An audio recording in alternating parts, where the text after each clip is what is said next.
Đằng sau tranh cãi về việc tài trợ của Triệu Lệ Dĩnh, sai lầm của đội và tình thế tiến thoái lưỡng nan của người đàn ông 37 tuổi, Triệu Lệ Dĩnh đã vướng vào làn sóng chỉ trích của dư luận vì quảng cáo cho một thương hiệu quốc tế. Nhóm của bà đã đưa ra quyết định vội vàng và bỏ qua những tranh cãi trong lịch sử. Ở tuổi 37, cô đã gặp phải thách thức kép về chuyển đổi và kinh doanh ở giai đoạn quan trọng trong sự nghiệp của mình. Người hâm mộ của cô than thở rằng, luôn có điều gì đó không ổn xảy ra mỗi lần cô ấy cất cánh.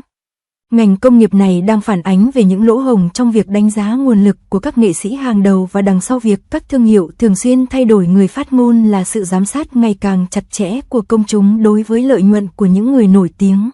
Đằng sau tranh cãi về việc tài trợ của Triệu Lệ Dĩnh, sai lầm của đội và tình thế tiến thoái lưỡng nan của người đàn ông 37 tuổi, lần này, Triệu Lệ Dĩnh bị kéo xuống khỏi bục vinh quang vì một hợp đồng quảng cáo. Chỉ một lúc anh đang bận rộn quay phim trên phim trường, thì ngay sau đó anh lại trở thành mục tiêu chỉ trích của dư luận vì thông báo chính thức của một thương hiệu quốc tế nào đó. Chiếc điện thoại trong văn phòng của nhóm cô gần như bị nổ tung vào những ngày đó. Người đại diện của cô, Sister Lin, sau đó đã phàn nàn với bạn bè trong ngành. Tôi đã nghĩ đến việc ký một hợp đồng lớn một cách suôn sẻ, nhưng tôi không ngờ lại gặp phải vấn đề lớn như vậy. Trên thực tế, đây không phải là lần đầu tiên có người bước vào bãi mìn tương tự. Vài năm trước, Dương Dung gần như đã tiếp quản thương hiệu này, nhưng trợ lý của cô là Tiểu Lệ đã nhắc nhở cô, thương hiệu này trước đây đã có một số vấn đề. Kết quả là, thư bày tỏ ý định hợp tác đã bị rút lại trực tiếp. Có một câu nói trong ngành giải trí, những người nổi tiếng quốc tế kiếm được rất nhiều tiền, nhưng bạn không thể tiêu xài một cách tùy tiện. Mọi người đều biết giới hạn, nhưng lần này, những người xung quanh Triệu Lệ Dĩnh có vẻ không coi trọng rủi ro này. Người ta nói rằng dự án đang tiến triển rất nhanh, chỉ mất chưa đầy 2 tuần từ khi liên hệ ban đầu cho đến khi có thông báo chính thức. Một người trong cuộc tiết lộ rằng thậm chí còn có một cuộc họp đêm khuya với Bộ Tư pháp, được cho là tập trung vào việc điều tra các tranh chấp lịch sử, nhưng cuộc họp đã kết thúc đột ngột. Câu nói, duy trì tiến độ, luôn được mọi người nhắc đến, nhưng chi tiết thì lại bị lãng quên. Người ngoài có thể nghĩ cô ấy quyến rũ và xinh đẹp, nhưng chỉ có cô ấy mới biết áp lực đằng sau điều đó. Từ hành trình của Hoa cho đến sự nổi tiếng hiện tại, cô không chỉ dựa vào may mắn mà còn vào sự chăm chỉ ở từng bước đi. Nhưng khi ông đến tuổi 37, hoặc là quá trình chuyển đổi không diễn ra suôn sẻ hoặc công việc kinh doanh thất bại. Một người hâm mộ lâu năm trong nhóm người hâm mộ đã nói riêng rằng, mỗi lần anh bảo chuẩn bị cất cánh, lại có chuyện không ổn xảy ra. Một số người nói đùa rằng đây là hiện tượng sao thủy nghịch hành, nhưng hầu hết mọi người đều cảm thấy bất lực. Quay trở lại vài năm trước, cô đã cố gắng thoát khỏi hình tượng thần tượng của mình và tham gia diễn xuất trong những bộ phim truyền hình nghiêm túc. Đúng lúc danh tiếng của Knowing đã ổn định sau khi phát sóng, cô lại bị cuốn vào một cơn bão cảm xúc. Cô ấy đã bắt đầu quay một bộ phim truyền hình mới vào đầu năm nay. Ban đầu cô muốn tận dụng đà phát triển này để giành giải thưởng, nhưng đã bị một số khán giả chỉ trích vì vai diễn gây tranh cãi của cô. Lần này, ông lại gặp phải một cuộc khủng hoảng xác nhận khác, và dư luận đến từ mọi hướng. Trong ngành cũng có nhiều ý kiến về vấn đề này. Một chuyên viên quảng cáo cấp cao từng tiết lộ rằng quy trình đánh giá nguồn lực kinh doanh dành cho các nghệ sĩ hàng đầu hiện nay cực kỳ phức tạp. Mọi thứ từ điều khoản hợp đồng đến cách diễn đạt trên mạng xã hội đều phải trải qua mọi cấp độ đánh giá. Thật không may, đôi khi chúng ta bận rộn giành giật thị phần, chúng ta có xu hướng bỏ qua những mối nguy hiểm tiềm ẩn. Ông cho biết những thiếu sót như vậy thực ra phổ biến hơn mọi người nghĩ, nhưng họ chỉ là những người không nên mắc lỗi. Điều thú vị hơn nữa là chỉ vài ngày trước khi công bố hợp tác, thương hiệu này lại một lần nữa trở thành chủ đề nóng trên Weibo vì một tài khoản cũ. Một fan đã đăng bài viết rằng cô đã tận mắt chứng kiến một người nổi tiếng bị chấm dứt hợp đồng và cô vẫn còn nhớ cảm giác vội vã và xấu hổ đó. Lần này, đoàn của Triệu Lệ Dĩnh đã chọn cách chịu đựng và không phản hồi ngay lập tức, để người hâm mộ tự kiểm soát bình luận. Điều này vô hình chung làm trầm trọng thêm ấn tượng tiêu cực. Một tài khoản tiếp thị đã nói đùa rằng, nếu quan hệ công chúng trong khủng hoảng được sử dụng như một chiến thuật đa điều, thì mọi thứ sẽ chỉ trở nên tồi tệ hơn mà thôi. Một sự kiện đáng chú ý là, theo tờ Beijing Business Daily, thương hiệu này đã thay thế 3 người phát ngôn Trung Quốc trong năm qua và mỗi lần đều gây ra làn sóng phản đối ở các mức độ khác nhau. Những người trong ngành than thở riêng, ai phải chịu trách nhiệm cho việc này? Tôi e rằng không có câu trả lời chuẩn nào cả. Nhưng điều chắc chắn là khi một nhân vật của công chúng động đến vấn đề nhạy cảm của quốc gia, không có nhà tài trợ nào có thể cứu vãn danh tiếng của người đó khỏi sự sụp đổ. Nhưng thực tế luôn tàn khốc hơn nhiều so với phim truyền hình. Nhiều người qua đường đã nhắc đến vấn đề này trong những cuộc trò chuyện sau bữa tối, nói rằng, giờ người nổi tiếng kiếm tiền dễ quá phải không? Họ quên mất mục đích thực sự của việc kiếm tiền rồi sao? Một số người hâm mộ còn đào lại tin tức cũ và so sánh những động thái lớn của Dịch Dương Thiên Hy, Địch Liệt Ba và những người khác trước đó đã chủ động chấm dứt hợp đồng, thái độ rõ ràng là cách thực sự để giành được sự tôn trọng. Giọng nói này pha lẫn sự chế giễu, đồng thời cũng thể hiện sự bất mãn với tình trạng hiện tại của ngành. Theo tờ Luton Morning News, một số diễn viên đã xóa blog của mình và xin lỗi vì đã dính líu đến những sự cố tương tự, trong khi những người khác chỉ đơn giản là cắt đứt cánh tay của mình để tồn tại và ngăn chặn sự mất mát kịp thời. Nhưng liệu họ có thể phục hồi hoàn toàn hay không hoàn toàn phụ thuộc vào việc khán giả có chấp nhận hay không. Ở tuổi 37, Triệu Lệ Dĩnh phải phấn đấu đạt đến đỉnh cao sự nghiệp nhưng cũng phải đối mặt với nỗi đau của quá trình chuyển đổi. Anh ta nghĩ rằng mình sẽ an toàn khi có hàng chục kiệt tác trong tay, nhưng giờ đây anh ta đã rơi xuống đáy vực vì một quyết định sai lầm, khiến những người xung quanh phải thở dài. Có sự phục hồi nào không? Triệu Lệ Dĩnh chỉ là người phát ngôn của Givenchy một ngày. Sự việc kinh tởm đã bị vạch trần. Việc Triệu Lệ Dĩnh trở thành người phát ngôn toàn cầu cho Givenchy đã gây ra tranh cãi khi cư dân mạng xem lại sự cố xúc phạm Trung Quốc của thương hiệu này vào năm 2019. Tuy nhiên, cô đang quảng cáo cho một dòng sản phẩm trang điểm chưa bao giờ gây tranh cãi và thương hiệu này đã làm rõ vấn đề và thực hiện hành động pháp lý. Từ một cô gái nông thôn trở thành người phát ngôn quốc tế, Triệu Lệ Dĩnh đã dùng sức mạnh của mình để phá vỡ định kiến và luôn giữ vững nguyên tắc. Sự nổi tiếng đi kèm với rất nhiều rắc rối. Triệu Lệ Dĩnh vừa được công bố là người phát ngôn toàn cầu của Givenchy, nhưng cô đã ngay lập tức vấp phải sự chỉ trích. Nhiều cư dân mạng cho rằng thương hiệu mà cô đại diện là nhục mạ Trung Quốc, và có khá nhiều ý kiến cho rằng như vậy. Năm 2019, Givenchy đã cho ra mắt một chiếc áo phông in tên của Hồng Kông, Đài Loan, Trung Quốc và nhiều quốc gia khác cùng nhau. Hành động này chắc chắn bị coi là xúc phạm Trung Quốc, và người phát ngôn Dịch Dương Thiên Hy đã ngay lập tức chấm dứt hợp tác. Bây giờ Triệu Lệ Dĩnh đã chấp nhận lời mời này, liệu cô có phải là người bất chấp nguyên tắc vì lợi nhuận như cư dân mạng nói không? Triệu Lệ Dĩnh chính thức công bố Givenchy vào lúc 10 giờ sáng ngày 15 tháng 7. Triệu Lệ Dĩnh đã đăng tải một thông điệp trên Weibo, chính thức tuyên bố cô đã trở thành người phát ngôn toàn cầu của Givenchy. Thật thú vị khi Dịch Dương Thiên Hy chỉ là người phát ngôn của Trung Quốc lúc đầu, trong khi Triệu Kiệt lại được thăng chức trực tiếp thành người phát ngôn toàn cầu. Ngay khi tin tức này được đưa ra, WWD, một tạp chí thời trang quốc tế, đã thẳng thừng tuyên bố Triệu Lệ Dĩnh là nữ hoàng phim truyền hình Trung Quốc. Đánh giá này thực ra không hề phóng đại chút nào. Từ Hoa Du Ký đến Minh Lan Truyện, rồi đến Tranh Hạ Thu, hầu như tác phẩm nào của Triệu Lệ Dĩnh cũng có thể tạo nên cơn sốt. Với sự nổi tiếng của cô ấy, về cơ bản sẽ không khó để cô ấy có được sự chứng thực này lần này. Phản ứng của người hâm mộ thực sự là sự phản ánh trực quan nhất. Vào ngày công bố, đã có một cơn sốt mua sắm tại các quầy Givenchy ở nhiều nơi. Một nhân viên bán hàng tại SKP Bắc Kinh cho tôi biết rằng cửa hàng gần như lúc nào cũng đông khách từ lúc mở cửa đến khi đóng cửa, và nhiều mặt hàng đã bán hết.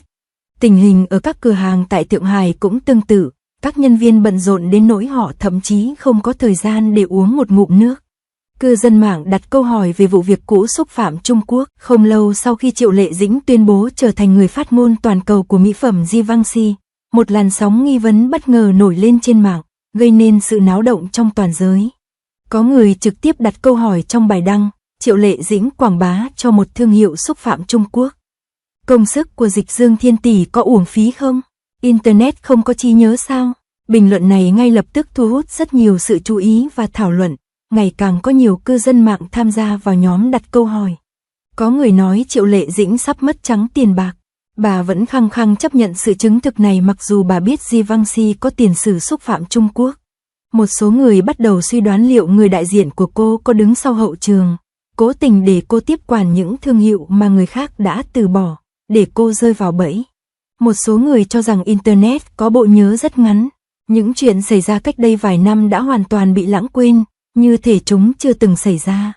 Vào tháng 8 năm 2019, Givenchy bất ngờ trở thành tâm điểm của cuộc tranh cãi dữ dội do một loạt sự kiện liên quan đến chủ quyền của Trung Quốc.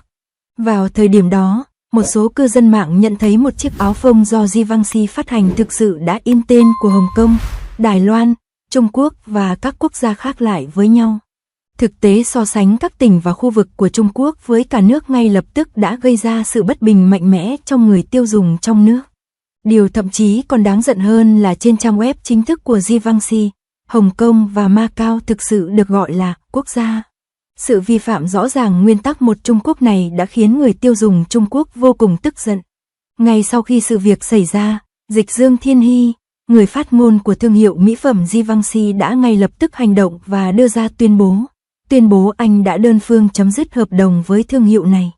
Ngay sau đó, Dương Mịch và một số ngôi sao khác từng hợp tác với Givenchy cũng tuyên bố sẽ không gia hạn hợp đồng. Hành động của Dịch Dương Thiên Hy cũng được giới truyền thông chính thức khen ngợi hết lời. Trước áp lực quá lớn của dư luận, Givenchy đã nhanh chóng đưa ra tuyên bố xin lỗi vào ngày xảy ra sự việc, thể hiện sự ủng hộ mạnh mẽ của họ đối với lập trường một Trung Quốc. Nhiều người tiêu dùng cảm thấy đây chỉ là lời xin lỗi có chọn lọc được đưa ra dưới áp lực và phản hồi không chân thành. Hơn nữa, họ chỉ xin lỗi trên các trang web trong nước, trong khi các trang web nước ngoài vẫn tiếp tục làm theo ý họ. Có thể thấy rằng thương hiệu này thực chất chỉ lo mất đi thị trường Trung Quốc khổng lồ này. Bảo vệ thương hiệu khôi phục sự thật, việc đổ lỗi cho Triệu Lệ Dĩnh về sự việc này là không hợp lý. Sau khi tìm hiểu, tôi nhận ra rằng thương hiệu Givenchy thực sự có hai dây chuyền sản xuất hoàn toàn riêng biệt. Một bộ là dây chuyền sản xuất hàng may mặc, bộ còn lại là dây chuyền sản xuất mỹ phẩm.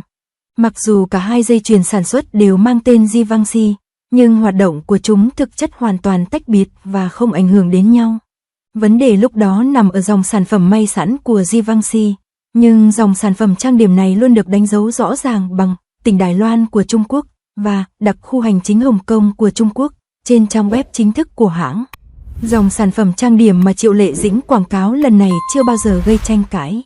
Có vẻ hơi thiên vị khi đổ lỗi những sai lầm của dòng sản phẩm may sẵn cách đây vài năm cho dòng sản phẩm trang điểm. Đối với những tin đồn sai sự thật trên Internet, Givenchy cũng đã tuyên bố rõ ràng rằng họ đã bắt đầu thực hiện hành động pháp lý. Họ đã đệ đơn khiếu nại những người tung tin đồn với lý do xâm phạm quyền danh tiếng và yêu cầu các nền tảng liên quan xóa tin tức sai sự thật. Điều này cũng chứng minh tính hợp lý của sự hợp tác này ở một mức độ nào đó. Trên thực tế, đối với Triệu Lệ Dĩnh mà nói, sự chứng thực này thực sự là một việc rất quan trọng. Mọi người đều biết Triệu Lệ Dĩnh xuất thân từ nông thôn. Mặc dù cô luôn rất nổi tiếng, nhưng trong giới thời trang, bản tính thực tế này lại trở thành một bất lợi. Trong nhiều năm qua, Triệu Lệ Dĩnh đã bị cười nhạo là nhà quê, và những người hâm mộ da đen đó còn ác ý gọi cô là Tu Ly. Ngay từ năm 2017, khi Triệu Lệ Dĩnh đang quay video cho Dior, giọng Anh của cô đã bị chỉ trích là quá quê mùa. Vào thời điểm đó, Dior đã yêu cầu Triệu Lệ Dĩnh, Angelababy và Lưu Gia Linh cùng nhau quay một đoạn video tiếng Anh ngắn về chủ đề tình yêu. Cách phát âm tiếng Trung của Triệu Lệ Dĩnh trong câu "Bạn sẽ làm gì vì tình yêu" đã bị cư dân mạng chỉ trích dữ dội, thậm chí một V lớn còn dùng chữ Hán để gọi cô và chế giễu cô. Vì vậy, khi cô đứng cùng các ngôi sao nữ khác sau này, một số người luôn nói rằng cô hoàn toàn không có gu thời trang nào cả. Điều này hoàn toàn không phù hợp với tính chất của các thương hiệu lớn. Cư dân mạng đang nói rằng không có gì hại nếu không có sự so sánh. Trước đây, nguồn lực thương mại của Triệu Lệ Dĩnh chủ yếu đầu tư vào các thương hiệu quốc gia nổi tiếng như Vân Nam Bạch Giao. Xét về nguồn lực trong giới thời trang, cô luôn ở vị thế tương đối yếu. Với cô, việc trở thành người phát ngôn toàn cầu cho mỹ phẩm Givenchy không chỉ đơn thuần là một sự hợp tác kinh doanh. Điều này không chỉ có nghĩa là địa vị của cô trong giới thời trang được nâng lên một tầm cao mới mà còn thể hiện sự công nhận hoàn toàn của ngành công nghiệp dành cho cô và là một bước đột phá mới. Hãy để tác phẩm của bạn lên tiếng. Trên thực tế, những người nghi ngờ Triệu Lệ Dĩnh có thể chưa thực sự hiểu được những nỗ lực và cống hiến của cô trong suốt những năm qua. Cô luôn là một trong những ngôi sao được yêu thích nhất trong ngành giải trí nước ta. Trong nhiều năm, Triệu Lệ Dĩnh đã âm thầm ủng hộ ngành hoạt hình nước ta. Cô không chỉ nhiều lần ca ngợi phim hoạt hình trong nước mà còn tích cực tham gia nhiều hoạt động từ thiện khác nhau. Khi tình hình eo biển Đài Loan căng thẳng vào năm ngoái, cô không ngần ngại đăng lại trên Weibo rằng Đài Loan là một phần không thể tách rời của Trung Quốc. Sau khi S&M tẩy chay bông Tân Cương, bà là người đầu tiên truyền tiếp chủ đề liên quan đến tờ Nhân dân Nhật báo và bày tỏ thái độ của mình. Kể từ đó, Triệu Lệ Dĩnh đã khéo léo tránh lời mời từ nhiều thương hiệu nổi tiếng quốc tế trong nhiều hoạt động mà cô tham gia và thay vào đó, cô thích ủng hộ các thương hiệu địa phương. Bạn nói đúng, làm sao một người như vậy có thể chỉ quan tâm đến tiền? Bà luôn rất sáng suốt khi nói đến các nguyên tắc và vấn đề đúng sai. Như câu tục ngữ đã nói, danh tiếng mang lại rắc rối, điều này đặc biệt đúng trong ngành giải trí. Đối mặt với những câu hỏi và lời chỉ trích này, phản ứng của Triệu Lệ Dĩnh vẫn như thường lệ. Cô ấy chưa bao giờ là kiểu người thích nói suông mà thích chứng minh bản thân bằng hành động thực tế. Khi một số người nói rằng cô không thể đóng vai chính, cô không phản bác. Thay vào đó, cô đã dẫn đầu trong việc liên tục giành giải nữ diễn viên chính xuất sắc nhất qua từng tác phẩm. Trước lời trêu chọc là nhà quê, cô không vội vàng thay đổi bản thân mà vẫn giữ vững lập trường và từng bước nhận được sự ủng hộ từ các thương hiệu xa xỉ lớn. Triệu Lệ Dĩnh thực sự rất mạnh mẽ, không hề sợ hãi.